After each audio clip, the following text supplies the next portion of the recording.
आज आपण 24 ऑक्टोबर 2021 आरोग्य विभाग सकाळच्या सत्रात जी परीक्षा घेण्यात आलेली होती विविध पदासाठी, त्याचं पेपर विश्लेषण आपण या ठिकाणी घेत आहोत.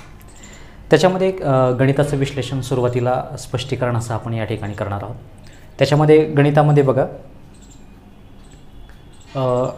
पहिला प्रश्न होता बुद्धिमत्ता आणि गणित असे मिश्र प्रश्न आहेत.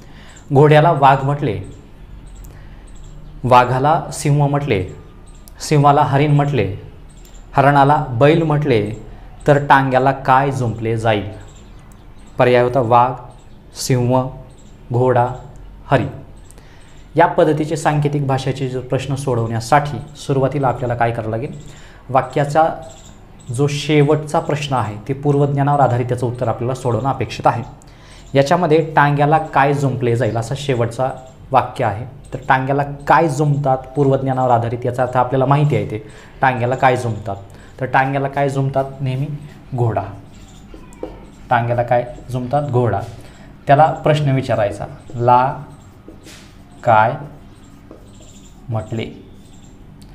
प्रश्न काय विचारला आपण? ला काय म्हटले. ह्याचं उत्तर काढलं आपण, टांग्याला काय जुंपतात. टांग्याला काय जुंपतात? घोडा. म्हणून घोड्याला काय म्हटले असंच्या असं वाक्य वरच्या प्रश्नामध्ये शोधायचं आपल्याला. त्याच्यामध्ये बघा, घोड्याला वाघ म्हटले पहिलंच वाक्य आहे, मग उत्तर काय असेल याचं? वाघ. उत्तर काय असेल? वाघ. या पद्धतीनं आपल्याला हा प्रश्न या ठिकाणी सोडवता येतो. सांकेतिक भाषेवरचे कशाला काय म्हटले त्याच्यावरती प्रश्न असतात. प्रश्न या पद्धतीनं आपल्याला सोडवता येतो. याच्यानंतरचा जो प्रश्न आहे तो आहे दिशाच्या संदर्भामध्ये. तर आपण या ठिकाणी बघूया. सुरुवातीला प्रश्न बघा, सतीश त्याच्या घरापासून पूर्वेला 18 किलोमीटर सायकलवर गेला. तेथून उजवीकडे वळून 3 किलोमीटर व पुन्हा उजवीकडे वळून 6 किलोमीटर अंतर त्याने कापले.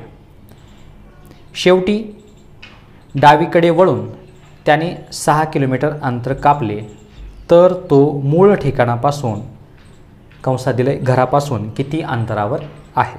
पर्याय दिलेले आहेत 9, 21, 18 आणि 15. बघा, प्रश्न या ठिकाणी सोडवताना आपल्याला काय करावं लागेल? दिशाचा प्रश्न आहे. सतीश त्याच्या घरापासून पूर्वेला 18 किलोमीटर अंतरावरती गेला. दिशाच्या संदर्भात प्रश्न सोडवताना नेहमी दिशा लक्षात राहू द्यायच्या. उजवीकडची जी दिशा असते आपली, इथून चालू करायचं. पू, आ, द, ने, प, वा, उ आणि ई. याचा अर्थ उपदिशा सकट आपण या पद्धतीने दिशा पाठ करू शकतो. पूर्व दिशा नेहमी या बोर्डावरती किंवा उत्तरपत्रिकेवरती उजव्या बाजूची असेल.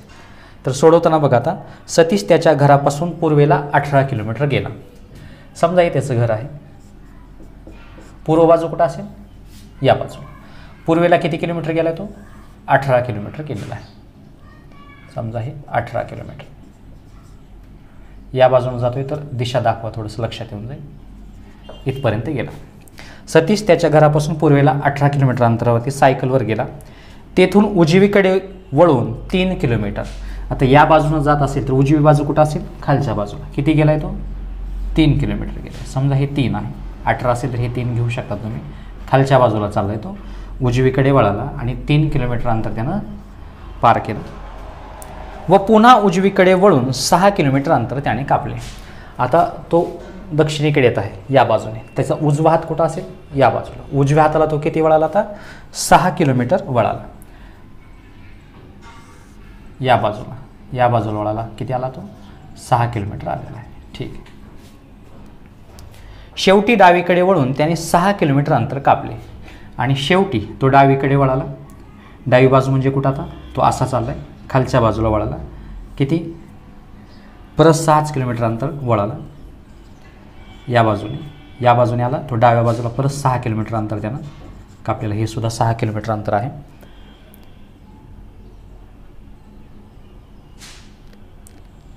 तर तो मूळ ठिकाणापासून किंवा घरापासून किती अंतरावरती आहे? आता त्याचं हे घर आहे आणि तो इथं गेलेला आहे. तर तुम्हाला काय काढायचं? आता हे तिरकस एका रेषेतलं अंतर काढायचं. कधीही काय काढायचं? एका रेषेतलं अंतर. याचा अर्थ हे अंतर विचारलं, हे अंतर किती असेल? मग हा प्रश्न सोडवण्यासाठी हा जो तिरकस भाग आहे तो काय असेल, डायगोनल किंवा कर्ण असेल. तर आपल्याला सोडवताना याचा उपयोग करता येईल. समजा एक काटकोन त्रिकोण आपण कंप्लीट करूयात, म्हणजे कर्ण वर्ग बरोबर पायाचा वर्ग आणि उंचीचा वर्ग आपल्याला घेता येईल. म्हणून या ठिकाणी समजा हा जर भाग आपण इथं कंप्लीट केला आणि हे भाग आपल्याला माहिती असेल, हे आणि याची बाजू बघा, आता हे 6 आहे तर हे 18ची फोड आपण या ठिकाणी अशी करूयात. आता हे जे 18ची फोड आहे हा 6 आहे, तर हा सुद्धा किती असेल, 6 असेल. हा शिल्लक राहिलेला किती असेल, 12. 12 आणि 6 किती असेल, टोटल 18 असेल. म्हणजे हा आपल्याला याच्यासाठी घ्यायचा आहे की जेणेकरून आपण हा कंप्लीट केलेला त्रिकोण आहे. ही 3 किलोमीटर आहे, याचा अर्थ हाही भाग किती असेल, 3 किलोमीटरचा असेल. हा तर 6 किलोमीटरचा ऑलरेडी आहे. याचा अर्थ हा जो त्रिकोण आहे हा आहे 12 पाया आणि त्याची जी उंची आहे 3 आणि 6 9. तर कर्ण कितीचा असेल या पद्धतीने विचारलं आहे. बघा इथं आपण एक 12, हे 3 आणि हे 6 9. याचा अर्थ आपण एक बाजू घेऊयात, म्हणजे कर्णाचा वर्ग आपण या पद्धतीने लिहू शकतो. तिथं आपल्याला काय काढायचं आहे, कर्ण काढायचं आहे. कर्णाचा वर्ग बरोबर पहिल्या बाजूचा वर्ग अधिक दुसऱ्या बाजूचा वर्ग, ह्या सूत्राचा उपयोग करू शकतो. एक बाजू घ्या 12, 12चा वर्ग अधिक 3 आणि 6 ही काय झाली 9. हा काटकोण आहे, काटकोणाच्या समोरची बाजू काय असते, कर्ण असते. 6 आणि 3 9, 9चा वर्ग. 12चा वर्ग 144 आणि 9चा वर्ग 81. 4 आणि 1 5, 8 आणि 4 12, हात चाल 1 225. कर्ण जो आहे त्याचा वर्ग 225 आहे, म्हणजे कशाचा वर्ग 225 आहे म्हणून याचं काय काढावं लागेल, आपल्याला वर्गमूळ काढावं लागेल. आणि कर्ण बरोबर किती असेल, 225 कशाचा वर्ग असेल, 15चा वर्ग असेल. म्हणून याचं उत्तर किती, 15 किलोमीटर येईल. याचं उत्तर किती, 15 किलोमीटर येईल. तर या पद्धतीनं आपल्याला प्रश्न सोडवता येतो. आता लक्षात राहू द्या, ज्यावेळेस हा त्रिकूट असतं बरोबर आहे, पाया उंची आणि त्याच्या समोरचा कर्ण, तर हेच उदाहरण आपल्याला दुसऱ्याही पद्धतीनं सोडवता आलं असतं. या पद्धतीनं जसं की पहिली बाजू असेल 3, ही दुसरी बाजू असेल आणि हा जो कर्ण असेल 3 4 5, ह्याचं काय असतं, प्रमाण असतं. त्याच्यामुळे एक बाजू जर तुम्हाला माहिती असेल, 12 आणि 6 आणि 3 9 बाजू आहे. समजा ही 9 बाजू घेतली आपण या पद्धतीने आणि या ठिकाणची 12 घेतली. तर बघा 3ची किती पट आहे, 9 तिप्पट. 4ची किती पट आहे, 12 तिप्पट. याचा अर्थ उत्तर इथं किती आलं असतं, प्रमाण आहे. 5ची तिप्पट किती आलं असतं, 15 आलं असतं. उत्तर आपण या ठिकाणी सोडू शकलो असतो. याच पद्धतीने लवकरात लवकर आपल्याला या ठिकाणी गणित सोडवता येतं. हे बेसिकद्वारे या पद्धतीने शॉर्टकटचा उपयोग करताना या पद्धतीने करू शकतो. फक्त डायग्राम व्यवस्थित काढा, प्रयत्न करा, गणित सोडवता लवकरात लवकर येईल आपल्याला. आता याच्यानंतरचा जो प्रश्न आहे तो वयाच्या संदर्भातला आहे. राजू, सुनील व अरुण यांच्या वयाची बेरीज 77 वर्ष आहे. 3 वर्षापूर्वी त्यांच्या वयाची बेरीज किती, 74 वर्ष, 69 वर्ष, 68 वर्ष आणि 67 वर्ष असे पर्याय दिलेले आहेत. बघा आता राजू, सुनील आणि अरुण यांच्या वयाची बेरीज 77 वर्ष आहे. यांच्या वयाची बेरीज किती आहे, 77 वर्ष आहे. 3 वर्षापूर्वी विचारलं होतं. 3 वर्षापूर्वी वयाची बेरीज किती असेल.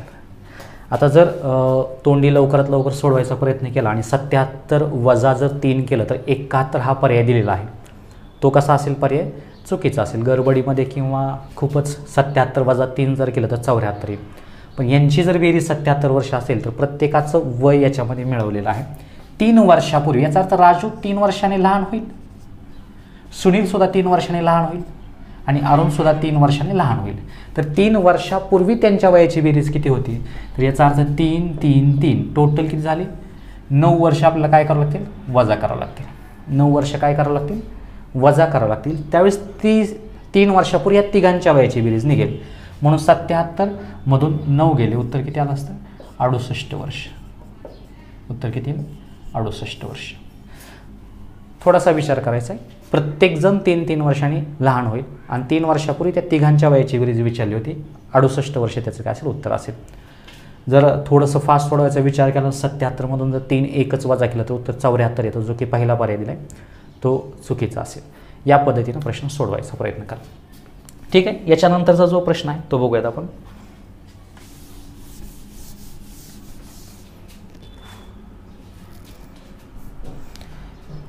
पुढील अंकमालिकेत विसंगत घटक ओळखायचा आहे आपल्याला. विसंगत घटक याचा अर्थ वेगळा विचारला आहे. पहिला आहे 31, 38, 48, 61, 75, 96, 118 पर्याय दिलेत त्यांनी 48, 96, 118 आणि 75. विसंगत घटक ओळखायचा आहे. काय ओळखायचं आपल्याला? वेगळा घटक ओळखायचा आहे. ठीक आहे, बघूयात आपण, प्रयत्न करूयात. याचा अर्थ याच्यामध्ये एक चुकीचा अंक दिलेला आहे, संख्या दिलेली, ती तुम्हाला शोधायची. ठीक आहे, प्रयत्न करूयात. 31, 38. ठीक आहे, आपण याच्यातला डिफरन्स किंवा फरक घेऊन बघूयात, अगोदर चेक करूयात आपण. चला, 31 आणि 38 कितीचा फरक आहे? 7चा. 31 अधिक 7 केलं तर 38. ठीक आहे, पुढच्या बाजूला बघूया. 48, 38 आणि 48 मध्ये फरक कितीचा आहे? 10चा आहे. 48 आणि 2 50 आणि ते पुढचे 11 म्हणजे इथं कितीचा आहे? 13चा. एक सर्वसाधारण जर पाहिलं आपण, या बाजूला लक्षात येऊन जाईल की 3-3चा फरक वाढत चाललेला आहे, एक सरासरी. ओके, आपण थोडंसं ह्याच्यावर तर्क काढू शकतो. 3-3चा जर फरक जर वाढत असेल या पद्धतीमध्ये, तर पुढचा एखादा अंक असा असेल की जिथं 3चा फरक येऊ शकणार नाही. या पद्धतीने आपल्याला हे गणित सोडवायचा प्रयत्न करूयात. बघू आता, 7 आणि 3 10, 10 आणि 3 13, 13 आणि 3. याचा अर्थ इथं किती असायला पाहिजे? 16 असायला पाहिजे. या बाजूला किती असायला पाहिजे? 19 असायला पाहिजे. आणि या बाजूला किती असायला पाहिजे? 22 असायला पाहिजे. 3-3चा फरक जर वाढत गेला तर या पद्धतीने असणं अपेक्षित आहे. पण प्रत्यक्षात बघूयात आपण की याच्यामध्ये कितीचा फरक आहे किंवा एखादी संख्या चुकीची आहे हे चेक करूयात. चला, इथपर्यंत तर बरोबर आहे. आता 48 आणि 13 बघूयात. 8 आणि 3 11, हात चाले 61 म्हणजे इथपर्यंत ही बरोबर आहे. 61 मध्ये 16 टाकून बघूयात. 6 आणि 1 7, इथं 75 आहे. इथं 77 यायला पाहिजे होतं. इथं किती यायला पाहिजे होतं? 77. ठीक आहे, आपण चेक करूयात. 77 येणं अपेक्षित होतं. मग 77 मध्ये 19 टाकून बघूयात, मिळवून बघूयात. 96 येते का? 9 7 16, हात चाले 96 बरोबर आहे हे. मग 96 मध्ये 22 एकदा चेक करूयात. 6 आणि 2 8, 9 2 11 हे बरोबर आहे. याचा अर्थ ही जी 75 आहे ती चुकीची आहे. तिथं कोणती असणं अपेक्षित होतं? 77 असणं अपेक्षित होतं. म्हणून पर्याय क्रमांक कुठला योग्य असेल आपला? 75. 75 काय असेल? विसंगत घटक असेल. या पद्धतीनं हा प्रश्न आपल्याला या ठिकाणी सोडवता येतो. आता याच्यानंतरचा जो प्रश्न आहे तो पहा.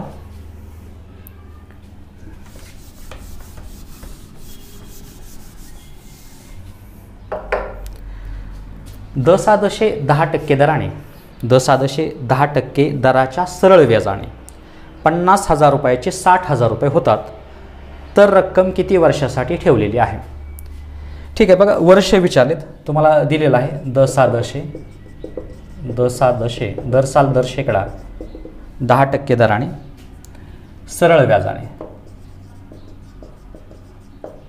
व्याजाने 50,000 रुपयाचे 60,000 होतात. 50,000 रुपयाचे किती होतात? 60,000 रुपये होतात. तर रक्कम किती वर्षासाठी गुंतविलेली आहे? तुम्हाला विचारले काय? वर्ष विचारले. पर्याय दिलेत 2 3 4 1, 2 3 4 1 असे पर्याय दिलेत. ठीक आहे, बघा प्रश्न. तर दर साल दर शेकडा 10% सरळ व्याजानं 50,000 रुपयाचे 60,000 रुपये होतात हे तर कळालं आपल्याला. तर ते किती वर्षासाठी व्याजाने दिलेले होते किंवा गुंतवलेले होते? 50,000चे 60,000 रुपये होतात म्हणजे किती व्याज आपल्याला जास्त मिळतोय? 50,000चे 60,000 रुपये होतात 2 वर्षात. 50,000चे 60,000 जर होत असतील तर 10,000 व्याज मिळत असेल आपल्याला, बरोबर आहे. सरळ व्याजाने हे 50,000चे किती झाले? 60,000 झाले म्हणजे किती आले? 10,000 काय मिळालं आपल्याला? व्याज मिळालं. या 50,000वरती 10,000 रुपये व्याज मिळालं. 10% दर आहे तर ते किती वर्ष गुंतविलं असेल? तोंडी काढता येतं बघा. 50,000चे 10% जर काढलं तर उत्तर किती येईल? 5. एखाद्या संख्येचे 10% काढत असताना एक घर सोडून दशांशानं द्यायचं. मग याचा अर्थ एक घर सोडून दशांशानं जर दिलं तर 5,000 ही एका वर्षाचं सरळ व्याज झालं. 2 वर्षाचं सरळ व्याज किती होईल? 5 आणि 5 10,000 होईल. 2 वर्षाचं किती होईल? 10,000 होईल. याचा अर्थ बरोबर 10,000 व्याज आलं. म्हणजे किती वर्ष वापरले पैसे? 2 वर्ष. किती वर्ष वापरले? 2 वर्ष वापरले. आणि हे जर सूत्रात मांडायचं असेल आपल्याला तर सरळ व्याजाचं सूत्र आहे सरळ व्याज बरोबर मुद्दल गुणिले दर गुणिले वर्ष किंवा मुदत कालावधी भागिले 100. बघा, आता मुद्दल किती गुंतवली? हे 50,000. दर किती आहे? 10%. वर्ष आपल्याला शोधायचे आहेत भागिले 100. आणि व्याज किती मिळालं? 50,000चे 60,000 होतात म्हणजे व्याज किती असेल? 10,000 असेल. चालतं, हे कॅल्क्युलेशन करूयात. आता हे 2 शून्य आपण कॅन्सल करूयात. 1 2. हे 5000 गुणिले वर्ष आहे, हे 5000 गुणिले वर्ष आहे. 5000 या बाजूला येताना काय होईल भागाकारात जाईल. मग 10,000 भागिले हे 5000 या बाजूला काय राहिलं वर्ष राहिलं. 5000 एक 5, 5000 दोन्ही म्हणून उत्तर किती 2 वर्ष असेल. मग उत्तर किती असेल 2 वर्ष. उत्तर किती 2 वर्ष. या पद्धतीनं सरळ व्याजाचा जो काही परीक्षेमध्ये प्रश्न विचारला गेलेला आहे तो आपल्याला या ठिकाणी लवकरात लवकर सोडवता येतो. याच्यानंतरचा जो प्रश्न आहे तो बघूयात आपण. एका मॉलसमोर काही मोटारसायकली व काही 3 चाकी रिक्षा उभ्या आहेत. त्यांच्या चाकाची एकत्रित संख्या 65 आहे असून हँडलची संख्या 25 आहे. तर मोटारसायकली व 3 चाकी रिक्षा अनुक्रमे किती आहेत असा प्रश्न विचारलेला आहे. पर्याय दिलेले आहेत 10, 15. ठीक आहे. हा प्रश्न सोडवताना x अधिक y करण्यापेक्षा शक्यतो परीक्षेमध्ये आपण पर्यायाकडून प्रश्नाकडे गेलेलं कधीही योग्य असेल, कारण आपल्याला वेळ थोडासा वाचवता येईल. त्याच्यामध्ये पर्याय बघा. ए पर्याय दिलेला आहे 10, 15. बी दिलेला आहे 20, 5. सी दिलेला आहे 15, 10 आणि डी दिलेला आहे 5, 20. या पद्धतीनं शेवटचं वाक्य आहे मोटारसायकल व 3 चाकी रिक्षा. याचा अर्थ ही आहे मोटारसायकल आणि आहे 3 चाकी रिक्षा.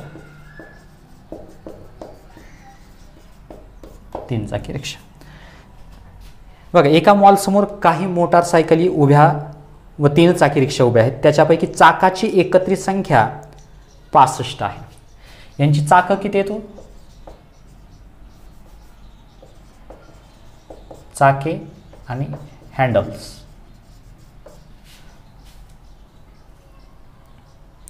हँडलची संख्या दिलेली आहे 25 आणि चाकाची संख्या दिलेली आहे 65. चेक करूयात. ही माहिती आहे प्रश्नातली. प्रश्न आपल्याला सोडवायचा आहे. तुम्हाला विचारलं काय तर मोटारसायकल आणि 3 चाकी रिक्षा किती आहेत असं विचारलं. लक्षात राहू द्या प्रश्न वाचल्यानंतर प्रश्न सोडवताना शेवटचं वाक्य खूप महत्त्वाचं आहे. मोटारसायकल आणि 3 चाकी रिक्षा. काही पर्यायामध्ये 3 चाकी आणि मोटार दिलेलं असेल उत्तरामध्ये, त्याच्यामुळं कोणता शब्द अगोदर आहे तर मोटार. मोटारला किती चाकं असतात 2. 3 चाकी रिक्षाला 3च चाकं असतील. मात्र मोटारला हँडल एकच असेल आणि रिक्षाला सुद्धा हँडल एकच असेल. हँडलची संख्या 25 दिलेली आहे. 10 आणि 15 25. याचा अर्थ पहिला पर्याय हँडलनुसार बरोबर आहे. 20 आणि 5 25 हा सुद्धा पर्याय बरोबर आहे. 15 आणि 10 हे सुद्धा बरोबर आहे. 5 आणि 20 हे सुद्धा बरोबर आहे. म्हणजे हँडलची संख्या सगळ्याच पर्यायामध्ये योग्य आहे. मग आता राहिलंच काय चाकाची संख्या. चाकं 65 असणं गरजेचं आहे. चेक करूयात. पहिला पर्याय घेऊयात. मोटार घेतलं 10, 10 दोणे 20 चाकं झाली. 3 चाकी रिक्षा 15 आहेत. प्रत्येकाला चाक 3, 15 त्रिक 45. 45 आणि 20 65 बरोबर आहे. याचा अर्थ पहिलाच पर्याय का असेल योग्य असेल. खाली चेक करण्यात सुद्धा वेळ न वाया घालवलेलं कधी योग्य असेल, कारण 20 दोन्ही 40, 5 त्रिक 15, 40 आणि 15 55 आलं असतं, आलं नसतं इथं. 15 दोन्ही 30, 10 त्रिक 30, 30 आणि 30 60 आलं असतं. याही ठिकाणी आले नसते चाके. 5 दोन्ही 10 आणि 20 त्रिक 60, 70 झाले असते इथं, त्याच्यामुळे हाही आलं नसतं. याचा अर्थ प्रश्नातली माहिती होती 65 चाके आहेत आणि हँडल्स 25 आहेत, म्हणून पर्याय पहिलाच काय असेल योग्य असेल. या पद्धतीनं आपल्याला हा प्रश्न सोडवता येतो. याच्यानंतरचा जो प्रश्न आहे तो आपण या ठिकाणी पुढे कंटिन्यू करूयात.